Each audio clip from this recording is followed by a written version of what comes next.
광주 전남 행정통합 추진과 6.3 지방선거가 맞물리면서 통합단체장 선출 가능성이 확실시되고 있습니다.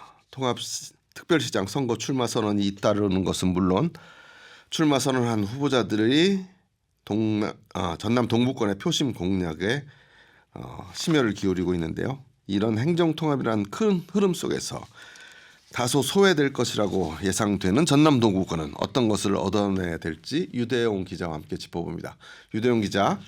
안녕하세요. 네, 안녕하세요.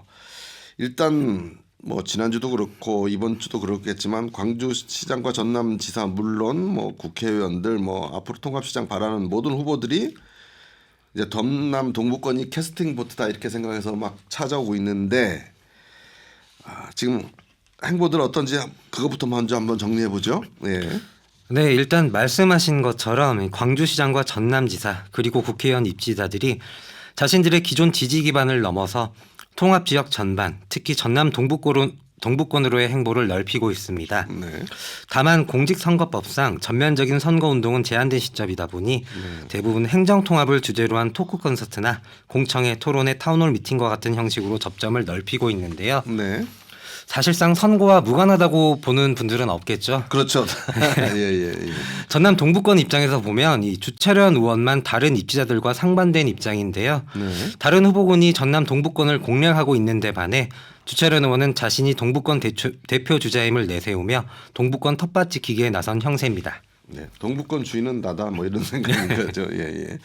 아무튼 그런데 동부권이 어쨌든 계속 후보자들이 찾아오는 거 보면 이제 중심지가 됐어요. 이제 이 표를 어떻게 가져갈 것이냐 이게 이제 관심사들인 것 같은데. 네. 그런데 매번 전남지사 선거 때 이제 행정통합 전에 전남지사 선거 때는 동부권 소외론, 왜냐하면 서부권 후보들이 대부분 강력하게 강력권을 형성했으니까. 그런데 이번만큼은 오히려 동부권이 얻을 게 많은 기회가 되지 않느냐 이런 얘기들이 있는데 어떻습니까? 예.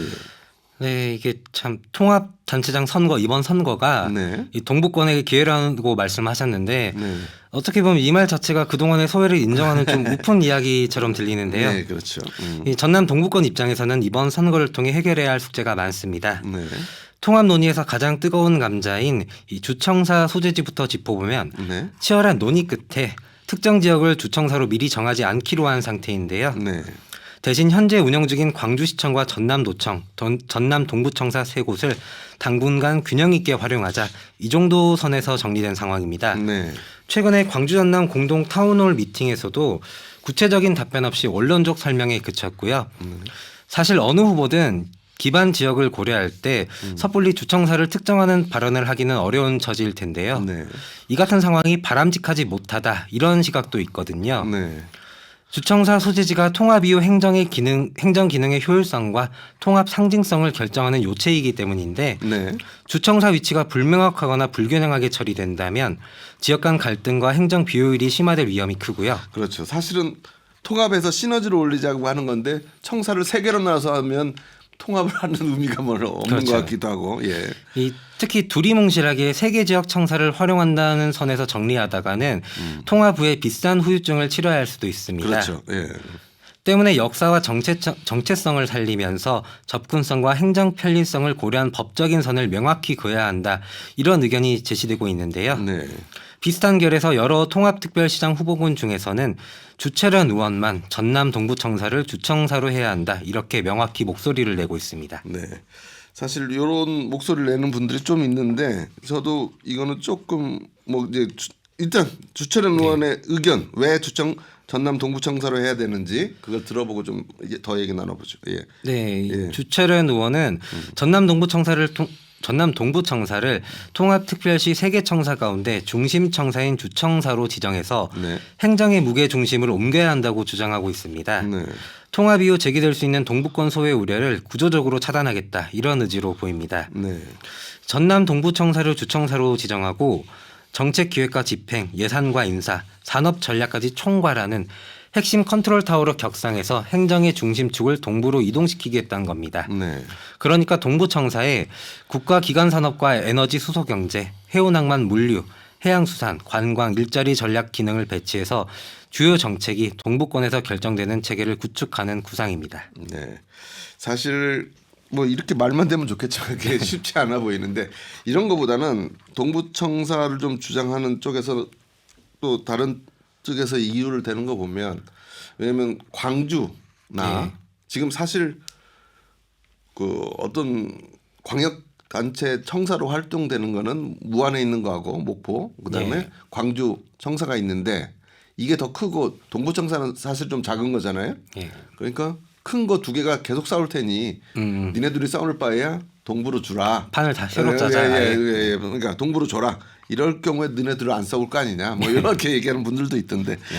그런데 행정 권한을 근데 주철현 의원 말은 행정 권한을 이제 전부 동부청사로 가져와서 그 행정의 중심을 동부로 잡겠다라는 건데 전부까지는 아니고요. 일종의 알짜라고 할까요? 알짜. 뭐 이거 외에 다른 이유는 또 있을까요? 왜 아니면 주철현 의원이 동부권 출신이라 그런가? 예. 네, 둘 다 이유가 될 것 같긴 한데요. 네. 일단은 행정 권한 재편은 재정 구조 개편으로 이어진다. 이 부분이 주철현 의원의 구상으로 보입니다. 네. 실제로 주철현 의원은 이 광주 약 7조 원과 전남 약 13조 원 여기에다 이재명 정부가 약속한 행정통합 인센티브 5조 원을 더한 연간 약 25조 원의 25조 원 규모의 재정 1년 가운데 예산이 한 네네. 25조 원이 되는 거죠. 예. 약 20% 가량을 동부권 지원 발전 특별 회계로 별도로 설치해서 향후 10년간 의무 투입하겠다고 밝혔는데요. 예.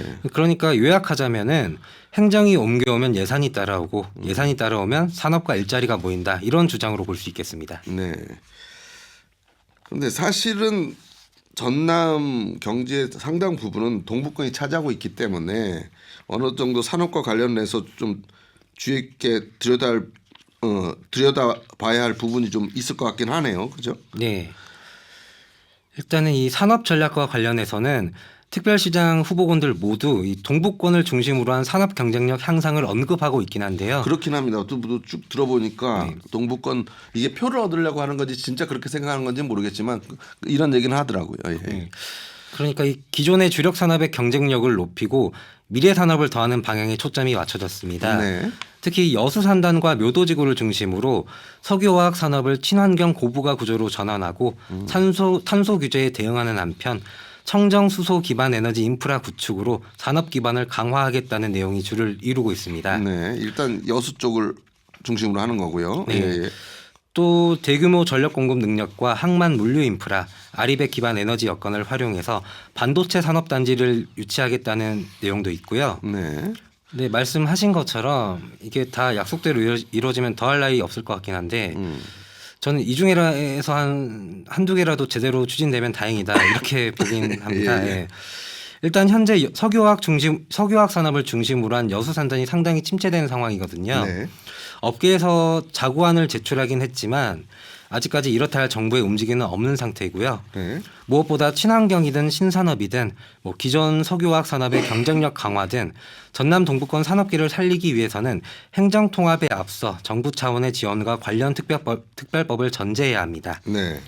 특별법에도 산업용 전기료 인하라든지 산업계의 의견이 충분히 더 반영돼야 할 것으로 보이고요. 네. 특별시장 후보군들이 말하고 있는 이 동부권 산업 재편이나 신산업 생태계 구축과 같은 제안이 바람직하긴 한데 이를 어떻게 제도적으로 뒷받침할지 구체적인 방안까지 제시됐으면 하는 생각입니다. 네. 그래서 앞으로 뭐 저희 방송에서도 통합시장 후보들 인터뷰하겠지만 이분들이 어떤 공약을 구체적으로 내는지는 결국 동부권 유권자들이 캐스팅 보트니까 잘 네. 점검해야 될 것 같고 그래서 이번 선거가 상당히 중요해 보여요. 전체적인 전남 동부권의 미래를 위해서는. 예. 근데 이제 좀 재밌는 얘기들은 뭐 지역 기자들 사이에서 전남 동서부 청사간 뭐 균형을 이야기한다는데 이건 무슨 얘기예요? 네, 좀 일단은 말씀드리기 앞서서 네. 아까 제가 명확하게 주청사를 밝혀 이렇게 주장이 주철현 의원만 그랬다 이런 표현은 명확하게 그러니까 약간 뭐랄까요 좀 뭐, 약하게 말씀하신 분은 있었지만 그런 의미고 정정을 하고요. 일단 말씀하신 게 참 오래 전부터 제기된 이야기인데 요즘에 김영록 전남지사가 동부권을 찾는 일이 잦아지다 보니까 다시 재점화되는 이슈가 하나 있는데요. 저희 기자들도 서부권 행정 쏠림의 불편을 겪는 동부권 주민들처럼 전라남도의 대관 업무 쏠림으로 좀 불편을 오랜 기간 겪고 있습니다. 그래요? 예, 어떤 거? 네, 예. 이것도 어떻게 보면은 뭐 전남 동서부 청사관 균형과도 연관이 있는데요. 네. 바로 이 기자실과 기자회견 장소에 관한 문제인데 네. 지금 무안 남학에 있는 전남도청에는 당연히 기자실과 기자회견 장소가 마련돼 있습니다. 네. 실제로 많은 기자회견이 이곳을 중심으로 이루어지고 있고요. 네. 그런데 전남 동부청사는 이 신청사 개청 후에도 이런 공간이 전혀 없거든요. 네. 이게 뭐 단순히 장소에 대한 불편으로 볼 수도 있겠지만 이 공간의 부재가 소통의 부재로 이어지는 경우도 많습니다. 아, 동부청사는 기자실과 기자회견 장소가 없어요? 네, 없습니다. 아, 그래요? 제가 과거에 여기 스튜디오에서 이 김영록 전남지사에게 직접 묻기도 했는데 어떤 이유에서인지 대답을 잘 못하시더라고요. 네. 아마 신청사 개청 이후로 기억을 하는데 일단은 이 도정을 견제하고 소식을 전하는 역할을 저희 기자들이 하는 거잖아요. 네. 그런데 어떤 이런 장소의 부재를 좀 전남 동부권 언론에 대한 태도라고 보는 분들도 계시고요. 언론도 그렇고 여론에 대해서도 네. 그렇게 본다는 거죠. 예. 그러니까 이 동서부 언론 간의 균형도 맞추지 못하는데 행정통합에서 말하는 동서부 균형을 지킬 수 있겠느냐 이런 우려도 우스갯소리로 나옵니다. 네. 이 기자실과 함께 이 기자회견 장소도 동부청사에 없다 보니 이 전남 동부를 지역구로 하는 도의원들은 이 전남 동부청사에서 기자회견을 하고 싶어 할 거 아니에요. 네, 그렇겠네요. 사안에 따라서. 그런데 이 제대로 갖춰진 기자회견을 하기 위해서는 이 동부 지역민과 접근성이 아주 떨어지는 무안청사까지 가서 기자회견을 하거나 네. 그게 아니면 동부청사 안에 있는 도민 상담실에서 기자회견을 해야 합니다. 도민 상담실에서 이게 최근에 서동욱 도의원의 실제 사례고요. 아, 그렇군요. 이런 점도 좀 한번 생각을 해봐야 되지 않을까 해서 주제로 네. 가져왔습니다. 전남 동부권 기자들도 이번에 기사를 많이 쓰세요. 네. 오늘 말씀 여기까지 듣게요. 감사합니다. 고맙습니다. 네, 지금까지 유대영 기자와 함께했습니다.